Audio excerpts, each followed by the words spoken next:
Donc, comme j'étais en train d'expliquer, dans une tendance haussière, n'est-ce pas? Dans une tendance haussière, vous devez savoir que le prix, n'est-ce pas? Lorsque le prix évolue, pour qu'on parle de tendance haussière, il faut que le plus bas ici ne soit pas cassé. Le plus bas ne doit pas être cassé. Donc, le prix doit continuer à évoluer comme ça, sans pour autant venir casser son dernier plus bas. Donc, comme par exemple, ici, n'est-ce pas, dans ce mouvement-ci, le prix ne doit pas venir casser le plus bas-ci. Lorsqu'il évolue et qu'il crée le nouveau plus bas-ci, le prix ne doit pas venir casser ce plus bas. Ainsi de suite, à chaque fois que le prix évolue, il ne doit pas venir casser l'ancien plus bas, n'est-ce pas? Parce que lorsqu'il y a déjà la cassure de ce plus bas, alors ce n'est plus, voici par exemple un plus bas ici. Lorsqu'il y a déjà la cassure de ce plus bas, comme dans cet exemple-ci, ça veut dire qu'on est déjà dans un changement de tendance. C'est très important de comprendre ça pour connaître quand est-ce qu'une zone de support ou de résistance sera brisée. Donc maintenant, je vais prendre le cas d'une tendance baissière, n'est-ce pas? Ok, donc lorsque on parle d'une tendance baissière, dans une tendance baissière, le prix évolue en partant de plus en plus bas. Donc voici une tendance baissière par exemple ici. Voilà notre tendance baissière. On parle de tendance baissière. Lorsqu'on parle de tendance baissière, la cassure de structure dans la tendance baissière, dans le BOS de la structure, c'est plutôt ici en bas. Alors que sur la tendance haussière, le BOS est en haut. Donc pour qu'on parle d'une structure, d'une tendance baissière, il faut toujours qu'on casse le plus bas. Donc on a un BOS de structure là, n'est-ce pas? Ici en bas, on a encore un BOS de structure ici en bas. Ouais, ici, ainsi de suite, on a des BOS de structure. Même ici en bas, on a un BOS de structure. Alors là, on parle d'une tendance baissière. Donc, on parle d'une tendance baissière. Et maintenant, dans une tendance baissière, contrairement à la tendance haussière, le dernier plus haut, comme celui-ci, n'est-ce pas? Voici le dernier plus haut, n'est-ce pas? Maintenant, l'autre plus haut. Lorsqu'on a la cassure, voici le plus bas. On monte, là on crée ce plus haut, on descend, on a cette cassure de structure ici. Lorsque le prix remonte, le prix ne doit pas venir casser ce plus haut-ci. Sinon, on pourra avoir un changement de structure et donc le marché pourrait changer de tendance. Vous voyez un peu. C'est pourquoi on dit que dans une tendance haussière, il faut que tous les niveaux soient, dans une tendance baissière, il faut que tous les niveaux soient respectés. Donc ce plus bas-ci aussi, il ne faut pas qu'on vienne le casser et ainsi de suite. Pareil. Avec le plus bas-ci, celui-ci. On ne doit pas venir le casser, n'est-ce pas? Or, à l'instant où on a déjà ça, on a déjà la cassure de ce plus haut-ci. Là, on peut déjà observer un changement de structure et le marché effectuer des mouvements comme ça. C'est pourquoi on dit que dans une tendance baissière, il faut que tout soit respecté. On a les plus bas et on a les plus hauts. Donc voilà la tendance baissière qui doit être respectée. Et voilà en fait ce qui caractérise aussi une tendance baissière. Maintenant, comment savoir qu'une zone de support ou une zone de résistance sera cassée, sera brisée, ne va pas tenir le coup? Prenons par exemple, nous sommes dans une tendance haussière, n'est-ce pas? On a cette résistance ici. On a cette résistance ici. Ok, on a notre tendance haussière qui vient là comme ça, touche la résistance, revient, retouche la résistance, revient, retouche la résistance, revient, retouche la résistance, revient, et puis fait ça. Comment est-ce que vous pouvez déjà déterminer que ici, avant qu'il y ait cette cassure-ci, n'est-ce pas, avant qu'il y ait cette cassure, qui aura déjà cassure, que la résistance ne va pas tenir le coup? Ce n'est pas parce que vous allez voir, parce que beaucoup de personnes vont dire que non, c'est parce que là, on a la forme, on a un triangle ascendant qui est en train de se former, donc machin, ceci, cela. Non, c'est pas pour ça. C'est vrai, on a un triangle ascendant, mais il faut comprendre la psychologie derrière le mouvement. La psychologie, c'est quoi? Dans une tendance haussière, tous les mouvements doivent être respectés. Dans une tendance haussière, on a un mouvement comme ça, n'est-ce pas? Donc, on casse les plus hauts sans casser les plus bas. Parfois même, vous pouvez être dans une tendance haussière, on ne casse pas le plus haut, n'est-ce pas? Mais on ne casse pas aussi le plus bas. Ça ne veut pas dire qu'il y a un changement de tendance. Le plus important, c'est qu'on ne casse pas le plus bas. On peut avoir le même niveau en haut, n'est-ce pas? Mais on ne casse pas le plus bas. Parce que quand on casse déjà le plus bas, ça évoque déjà le fait que nous sommes dans un changement de structure. Un changement de structure. Donc actuellement, là, nous sommes dans une tendance haussière, n'est-ce pas? Et comment pouvait-on déterminer que ici, ce moment-ci va casser? Vous pouvez facilement connaître parce que là, il y a une augmentation. On peut remarquer qu'il y a une diminution des vendeurs. Vous devez, comme vous le savez déjà, sur chaque ordre, chaque marché, il y a toujours des acheteurs et des vendeurs. Et donc ici, on peut remarquer qu'il y a une diminution des vendeurs. Pourquoi? Parce que dans ce cas-ci, on a cette impulsion-ci qui est donnée par les acheteurs, n'est-ce pas? Voilà l'impulsion des acheteurs. Après, les vendeurs font quoi? Les vendeurs essayent de pousser le prix plus bas. Les vendeurs poussent le prix plus bas, mais ils n'arrivent pas à venir casser le dernier plus bas, n'est-ce pas? Qu'est-ce qui se passe encore? On a encore une impulsion des acheteurs. Les acheteurs entrent encore en masse. Qu'est-ce que les vendeurs font? Les vendeurs réagissent directement, ils entrent encore dans le marché. Mais qu'est-ce qu'on remarque? On remarque que les vendeurs, bien que les vendeurs soient entrés dans le marché, ils n'ont pas pu pousser le prix jusqu'au dernier niveau où ils sont arrivés. Donc il y a eu plus d'acheteurs encore et les vendeurs n'ont pu que amener le prix à ce niveau-là. Ensuite, qu'est-ce qui se passe? On a les acheteurs qui entrent encore dans le marché, qui poussent encore le prix. Les acheteurs, ils poussent le prix au même niveau. Alors qu'à chaque fois que les vendeurs entrent, on constate une diminution des vendeurs. Donc il y a une augmentation de la demande. Vous voyez un peu. Les acheteurs entrent encore, poussent jusqu'au même niveau et la quantité de vendeurs ne fait que diminuer. La quantité de vendeurs ne fait que diminuer. Vous allez remarquer que lorsque les vendeurs sont entrés ici, n'est-ce pas, ils ont effectué une grosse impulsion. Mais maintenant, les vendeurs sont minimes, alors que depuis, on a les acheteurs qui ne font que entrer. Donc, vous pouvez déjà déterminer que cette zone de résistance-ci sera cassée. Pourquoi?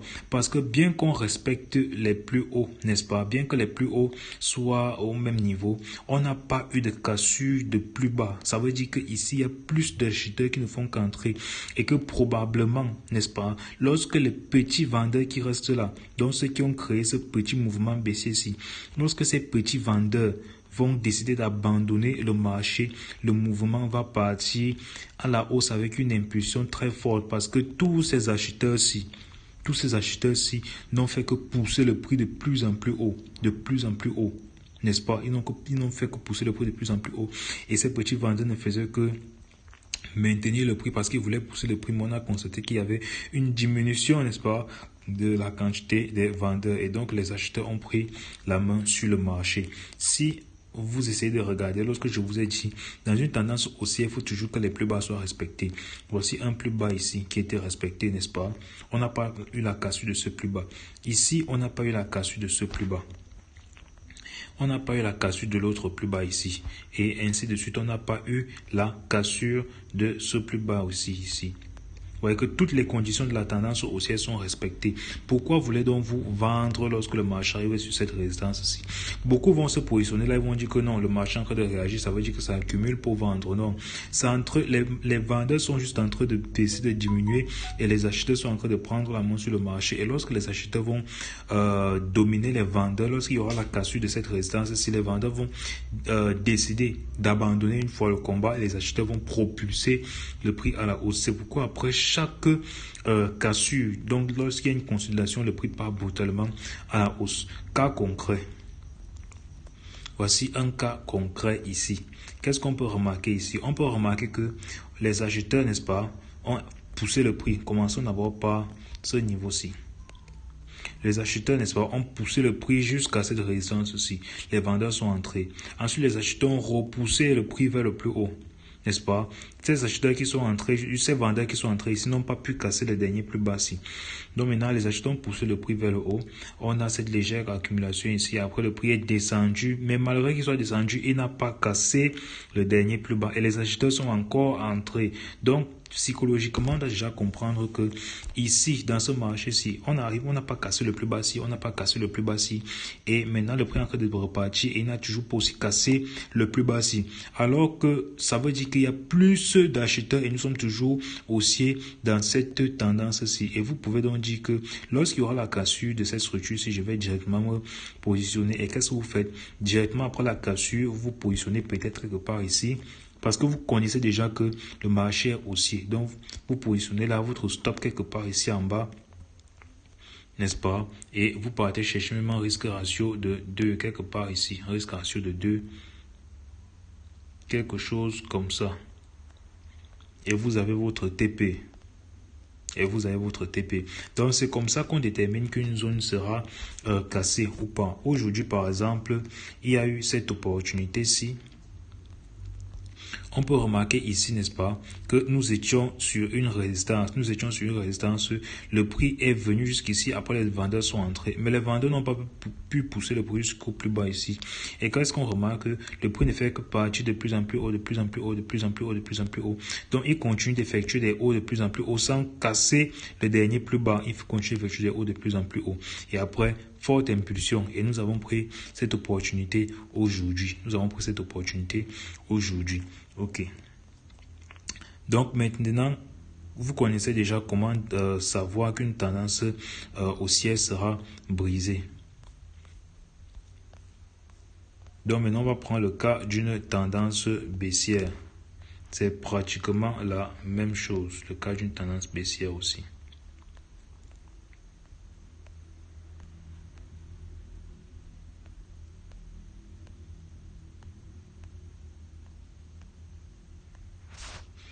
Ok. Donc, je vais... Ok. Là, nous sommes dans une tendance baissière, n'est-ce pas? Qu'est-ce que stipule la tendance baissière? La tendance baissière stipule que dans une tendance baissière, on doit toujours avoir des bas de plus en plus bas. On doit casser les plus bas, mais on ne doit pas casser les plus hauts. Donc, on casse le plus bas ici, mais on ne casse pas le plus haut. On casse le plus bas et on ne casse pas le plus haut. On casse le plus bas, on ne casse pas le plus haut.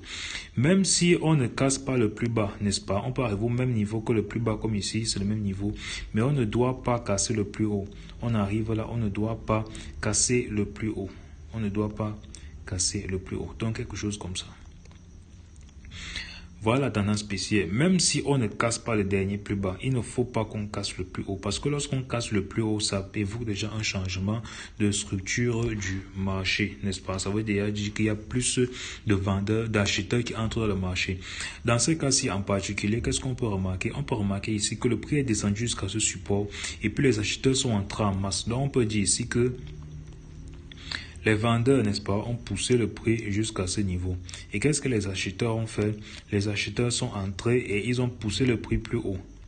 Mais ils ont poussé le prix plus haut sans pour autant casser le dernier plus haut. Parce que s'ils cassaient là, on devait déjà avoir un changement de structure et donc le mouvement baissier ne devait pas être intéressant. Après, qu'est-ce que les vendeurs ont fait? Ils ont poussé le prix jusqu'au même niveau. N'est-ce pas? Ils ont poussé le prix jusqu'au même niveau. Ensuite, les acheteurs sont entrés, ils ont repoussé le prix plus haut. Et puis les vendeurs, qu'est-ce qu'ils ont fait? Les vendeurs sont encore entrés dans le marché. Ils ont poussé le prix plus bas à l'ancien niveau, n'est-ce pas? Et maintenant, les acheteurs sont entrés. Ils ont poussé le prix plus haut, mais sans pour autant casser le dernier plus haut. Ensuite, on a les vendeurs qui sont encore entrés dans le marché, ont poussé le marché encore plus bas là. Oui, ils ont encore poussé le marché là. Et ensuite, les acheteurs ont fait quoi? Les acheteurs ont voulu entrer encore, mais ils n'ont pas eu assez de force parce que les vendeurs ont poussé le prix jusqu'à le plus bas, encore plus bas, le plus bas. C'est quoi la psychologie ici? Les vendeurs, on peut remarquer que les vendeurs ont poussé le prix jusqu'à ce niveau-ci. Les acheteurs sont entrés. Les vendeurs repoussent encore le prix, les acheteurs entrent encore, mais les acheteurs ne font que diminuer. Donc, on peut remarquer qu'il y a une diminution du nombre d'acheteurs. Donc, le volume des acheteurs ne fait que baisser au fur et à mesure que le temps passe, alors que celui des vendeurs n'a pas bougé d'un centime. Vous voyez, les vendeurs sont toujours là.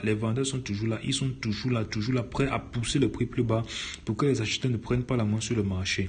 Et donc, on ne va pas se positionner ici parce que beaucoup font cette erreur. Ils vont dire qu'avant qu'il y ait la cassure, ils vont déjà venir se positionner ici. Il n'y a pas de garantie, n'est-ce pas? Il n'y a pas de garantie que lorsque vous allez vous positionner ici, ça va respecter la zone et tout. Et puis, oh, c'est quoi ça? Position short. Ah, ça c'est quoi? Position buy. Je ne sais pas ce qui se passe avec ma tablette. Bref, Parce que beaucoup vont commencer à se positionner ici. Tant mieux, dans la mesure où il y a une cassure de structure, vous aurez un risque ratio plus élevé. Mais parfois aussi, lorsque le prix va arriver à ce niveau-là, les acheteurs peuvent entrer en masse et retourner le marché. Donc, la meilleure des choses, c'est toujours d'attendre qu'il y ait la cassure et d'entrer après la cassure de la structure, n'est-ce pas? Vous entrez là et vous mettez votre stop loss derrière les derniers plus hauts créés par le marché, n'est-ce pas? Un truc comme ça. Là, ça sera plus intéressant de travailler comme ça. Ça sera vraiment plus intéressant. Donc, dans la mesure où vous voulez déterminer qu'une zone de résistance sera brisée, il faut qu'il y ait toujours une accumulation, une espèce d'accumulation vers la résistance. Donc, on a accumulé en partant vers la résistance. N'est-ce pas? Là, elle sera brisée. Je ne sais pas si je peux trouver un exemple concret ici. Je vais essayer d'abord de... ici, un exemple concret ici. Voilà, voici un exemple concret ici. Lorsque vous regardez ici, vous allez voir qu'ici, on a une résistance. Et qu'est-ce que le marché fait? Voici un plus haut ici. Le marché, les vendeurs ont poussé le prix jusqu'ici. Et puis les acheteurs sont entrés jusqu'à ce plus haut. Mais les acheteurs n'ont pas pu casser jusqu'ici. Les vendeurs sont encore entrés, n'est-ce pas? Et puis les acheteurs sont rentrés, mais sans casser l'autre plus haut. Après, les vendeurs sont encore entrés. Les acheteurs sont encore entrés, mais même le dernier plus haut aussi, le plus petit ici, ils n'ont toujours pas pu casser ça.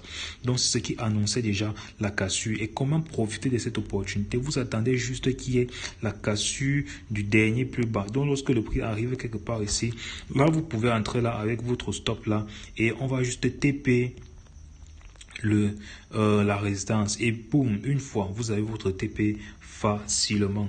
Donc c'est comme ça que vous pouvez déterminer qu'une zone de support ou une zone de résistance sera brisée. Donc comprendre la psychologie derrière ces mouvements là, n'est-ce pas? En comprendre la psychologie derrière ce mouvement, vous pourrez facilement savoir qu'une zone de support ou de résistance sera brisée. Par exemple, comme ici, comment si j'ai su que cette zone de résistance ici devait être cassée? Ici, on a ce plus haut, n'est-ce pas? Le prix est descendu vers cette résistance ici. On va laisser les mèches et puis les remonter plus haut. Il est revenu à ce niveau-ci et puis les remonter. Jusque-là, il n'arrive toujours pas à casser les derniers plus hauts. Malgré que nous sommes dans une tendance haussière, il n'arrive pas à casser. Donc, j'ai pensé et je savais qu'il devait d'abord bien retracer vers un certain niveau avant de repartir à la hausse. Et c'est exactement ce qui s'est passé. Le prix est retourné sur ce support-ci avant de repartir à la hausse. Et actuellement, on pourra probablement voir le prix venir toucher cette zone-ci, n'est-ce pas? Effectuer quelque chose comme ça et partir à la hausse, n'est-ce pas? Donc voilà même déjà une opportunité que je partage pour vous. Ok. Donc, qu'est-ce qu'on a vu aujourd'hui? On a vu ensemble comment déterminer qu'une zone de support ou de résistance sera brisée. Qu'est-ce qui qualifie vraiment une structure, une tendance haussière, une tendance baissière? Quelles sont les règles à respecter pour une tendance haussière, une tendance baissière, n'est-ce pas? Et maintenant, comment déterminer qu'une zone de support ou de résistance sera brisée? Comment profiter de ces opportunités-là et comment trader cela? Comment trader cela? On ne trade pas, on ne se positionne pas avant la cassure, on se positionne après la cassure. Ok, donc on va continuer avec la suite dans une autre vidéo. Je pense que prochainement nous avons déjà vu les supports, nous avons vu les résistances, nous avons vu les tendances haussières, baissières. On a aussi parlé de la psychologie, n'est-ce pas? La psychologie des figures, de cette figure chartiste ici, parce qu'en fait, ça c'est une figure chartiste que beaucoup vont appeler le triangle ascendant. C'est une figure chartiste, mais le plus important, c'est de comprendre la psychologie derrière la figure chartiste. Donc, prochainement, on va travailler sur les psychologies derrière les figures chartistes et on aura beaucoup d'exemples continuant ici. Donc, et n'oubliez pas, dans une tendance haussière, le plus important, ce sont les niveaux de support. Et dans une tendance baissière, le plus important sont les niveaux de résistance. Si, par exemple, ici, on peut remarquer qu'ici, on a eu un support ici qui a été respecté, n'est-ce pas? On pouvait bien trader ce support-là. Ici, on a eu un autre support ici qui a été créé et respecté. Si à chaque fois, on attendait que, comme il y a eu cassure Comme il y a une cassure de la structure, si on va attendre que ça revienne jusqu'au plus bas ici, on ne devait pas bénéficier de cette belle impulsion aussi. Et ainsi de suite. Donc actuellement, on va attendre que le prix arrive ici. Si le prix arrive là et qu'il casse, on va attendre un bon niveau pour nous positionner pour partir à l'achat. On se dit donc à la prochaine pour une autre vidéo.